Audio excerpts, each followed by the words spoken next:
انسان حیوان پر فوقیت اسی وجہ سے رکھتا ہے کہ اس میں اچھائی برائی کی تمیز ہے۔ اللہ پاک کا ارشاد ہے کہ جس نے ایک شخص کو قتل کیا اس نے بنی نوع انسان کو قتل کیا، یعنی اس نے پوری انسانیت کو قتل کیا، اور ہر شخص کو اللہ کے حضور تنہا حاضر ہونا ہوگا، اور انسان کے لیے وہی مقدر ہے جس کی وہ کوشش کرے۔ قرآن مجید کے مطابق انسان کو اپنی اصلاح کی تعلیم ہی نہیں دی بلکہ معاشرے کی اصلاح کی بھی تعلیم دی گئی ہے، اور ایسی اصلاح کو فرض قرار دیا گیا ہے۔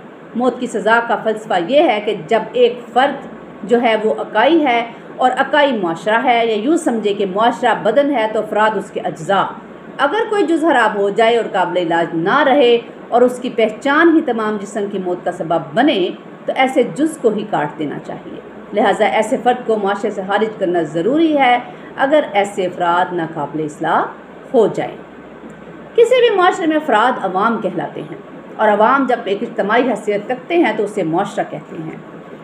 یہ درست ہے کہ تمام افراد میں یکساں صلاحیتیں نہیں ہوتی اور نہ ہی دماغ ایک جیسا ہوتا ہے، اس لیے اکثر افراد معاشرے میں اپنے طور پر اجتماع کے مفاد کے لیے کام کرنے پر تیار نہیں ہوتے، اور حکم یہ ہے کہ برے افراد کی برائی کو روکنا ہر فرد معاشرہ کا فرض ہے، اور اگر ہر شخص یہ فرض ادا کرنا شروع کر دے تو ایک صالح معاشرہ قائم ہونے کی بجائے افراتفری ہو جائے گی۔ اس سے اپنی اصلاح بھی منظم طریقے سے کی جائے۔ قصاص کا اصول اسی بنیاد پر ہے۔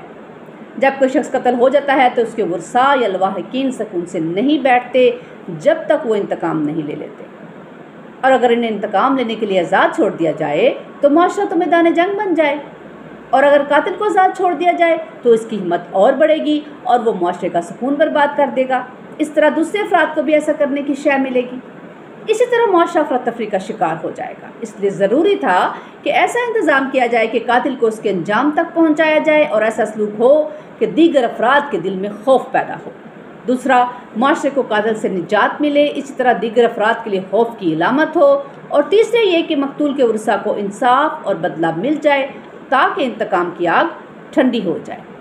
سورۃ نساء میں مذکور ہے کہ قتل ایسا فعل ہے جس کی قطعی معافی نہیں ہے، اور اس کے گناہگار کو ہمیشہ ہمیشہ کے لیے جہنم کا عذاب ملے گا، بلکہ اللہ کا غضب اور دردناک عذاب بھی اس کا مقدر ہوگا۔ قصاص کا تصور اسلام نے ہی نہیں بلکہ اس سے پہلے بھی کسی نہ کسی شکل میں موجود رہا ہے۔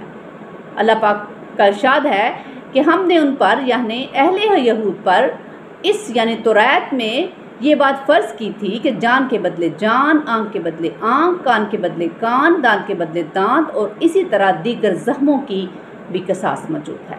پھر جو شخص اس کو معاف کرے تو اس کے لیے کفارہ ہو جائے گا، اور جو شخص اس نازل کردہ حکم کے مطابق عمل نہ کرے وہ ظالم ہے۔ یہ توریت میں اللہ تعالیٰ کی طرف سے حکم نازل ہوا ہے۔ وہ لوگ جو کہتے ہیں کہ اسلامی سزائیں ظالمانہ اور وحشیانہ ہیں، وہ ظلم کے معنی ہی نہیں سمجھتے۔ اگر کسی قاتل یا برے شخص کو معاشرے میں آزادہ نہ کھلا چھوڑ دیا جائے تو معاشرے کا سکون برباد ہی نہیں ہوگا۔ ظلم لازماً ظلم ہے جس سے معاشرے کو نقصان پہنچے، اسے ہی قرآن مجید نے ظلم قرار دیا ہے، اور توریت میں بھی یہی بیان کیا گیا ہے۔ سزاؤں پر عمل درآمد کو پھانکوں پر نکال کر کرنے کی ہدایت کی ہے، یعنی کہ اسے مجمع عام میں سزا دی جائے۔ سنگسار کرنے کے لیے گواہ پہل کریں۔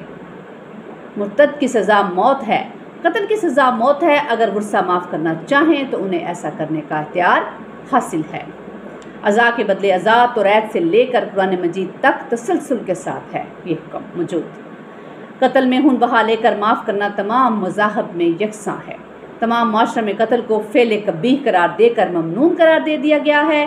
ایسے ممالک جہاں ملزم کے لیے سزائے موت مقرر ہے وہاں ملزم کو سزائے موت، اور جہاں سزائے موت مقرر نہیں ہے وہاں عمر قید کی سزا مقرر ہے، جو کسی صورت میں سزائے موت سے کم نہیں ہے۔ صرف فرق یہ ہے کہ قصاص کی صورت میں سزا مجمع عام میں مقتول کے ورثاء کی موجودگی میں دی جاتی ہے، جبکہ دیگر صورتوں میں سزائے موت اکیلے میں۔ اور اس کے علاوہ یہ ہے کہ قصاص میں جو خوبیاں ہیں اور اس سے جو نتائج برآمد ہوتے ہیں وہ ہرگز چوری یا چوری کی سزا دینے سے حاصل نہیں ہوتے، بلکہ دوسرے نظام قانون میں مقتول کے ورثاء کی جانب سے معافی کا تصور موجود نہیں ہے، جو کہ قصاص کی صورت میں موجود ہے۔ یہ تھا اسلامی پوائنٹ آف ویو سے قصاص اور تعزیرات پاکستان کی مطابق بھی قصاص کے جو اہم پوائنٹ تھے وہ آپ کے ساتھ ڈسکس کی ہیں۔ انشاءاللہ نیکسٹ نیو ٹاپک کے ساتھ آپ کی خدمت میں حاضر ہوں گے۔ اللہ تعالی ہم سب کا حامی و ناصر ہو، اور اللہ تعالی ہمیں ایسا بنا دے کہ ہم اسے پسند آ جائیں۔ شکریہ۔